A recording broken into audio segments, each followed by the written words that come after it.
Cette charmante personne avait pour amant le duc de Bourbon, premier ministre de Louis XV. Elle avait une si grande autorité sur ce dernier qu'elle devint toute puissante en l'État. Ambitieuse, elle était prête à tout pour s'enrichir. Elle recevait même une pension de Londres afin de valoriser une politique anglaise. En 1724, un problème occupa son esprit, celui de marier le duc. Elle entreprit elle-même de lui choisir une épouse. Il fallait qu'elle soit modeste, timide, peu ambitieuse, afin de ne point compromettre sa position. Cette femme, elle la trouva en Marie Lesinska. Depuis plusieurs mois, elle entretenait secrètement une correspondance avec son père, Stanislas Lesinski, ex-roi de Pologne, et parvint à lui faire accepter le mariage avec le premier ministre de France. Toutefois, le destin allait changer quelque peu les plans de Madame de Prie. En effet, on commençait à s'inquiéter d'une potentielle disparition du roi. Madame de Prie frémissait à l'idée de la mort du souverain. La régence serait alors assurée par la famille d'Orléans. Son amant étant un Condé, on ne pouvait pas trouver pire ennemi. Ainsi, elle se voyait déjà dépossédée de ses châteaux. La seule solution était que le roi ait des héritiers. Or, l'infante étant trop jeune, la tâche devenait délicate. Alors Madame de Prie tenta de convaincre son amant de casser le mariage du roi et de lui trouver une nouvelle épouse. Le ministre hésitait. Il songeait aux conséquences désastreuses du renvoi de l'infante. Mais un jour, le roi tomba malade et on le crut perdu. Le ministre déclara « Ah, s'il en réchappe, je promets de le remarier !» C'est ainsi que fut renvoyée l'infante.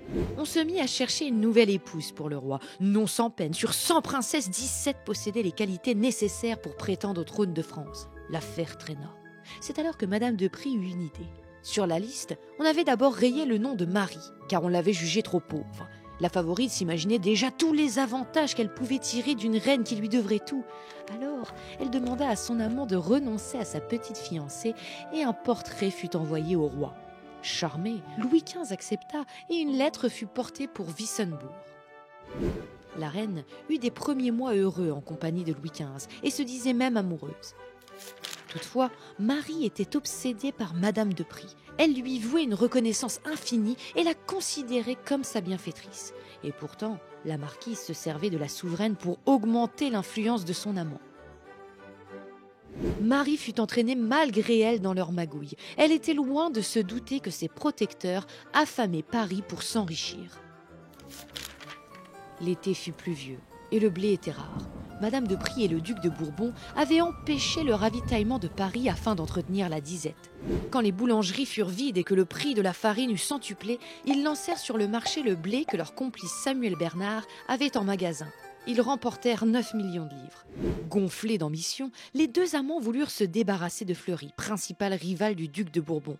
Ils tentèrent d'utiliser la jeune souveraine dans leur manœuvre contre lui. Mais Fleury eut alors une curieuse méthode.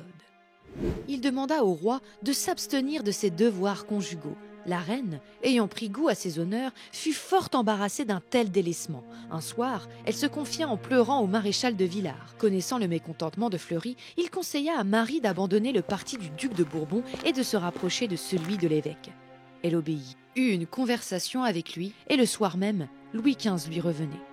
La cour, naturellement au courant de ces histoires, se détacha du duc de Bourbon et admira la puissance de l'ancien précepteur. Ce n'est qu'en juin que la disgrâce fut complète. Le duc se retira à Chantilly. Quant à Madame de Prie, elle fut exilée sur ses terres normandes à Courbépine. Elle y trépassa 1 an plus tard, alors âgée de 29 ans. Certains affirment qu'elle se serait même suicidée.